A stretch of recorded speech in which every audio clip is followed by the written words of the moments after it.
nagbago isip ko. Ito na ang ilalagay ko sa chicken. Ito, yung mixed vegetable. Chinap-chop ko siya ng maliliit. Ayan, ihalo ko siya dito.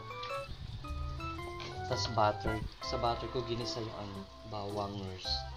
Tapos ito gugulay ko na lang mamaya. Charot. Diba? Bango. Kasi bango ng caps ko. Charot.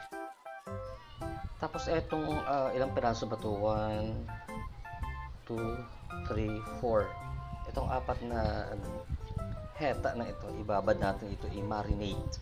Kasi it's either kung hindi ko ilulutuin sa sa oven, sa na lang ifa-fried ko bukas. Party ang aso ko din, na-stress ako. Na-mix ko na. I-marinate natin ito overnight. Tapos bukas, ipa-fried na lang natin ito. Tapos yung pinagbabaran niya, gawin nating sauce. Sauce ko, Maria. Charot. So ngayon, tatakpan natin muna siya ng ganito. Ayan.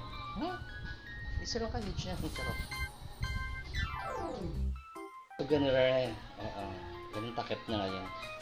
Para maganda, di ba? Ayan, kain na tayo guys. Nalauto ko na. Tapos niluto ko na rin yung gulay. Kasi baka masira na ito ilang days na sa ref. Sayang naman. So ayan. May bagoong yan dahil. Bagoong na isda. Sarap.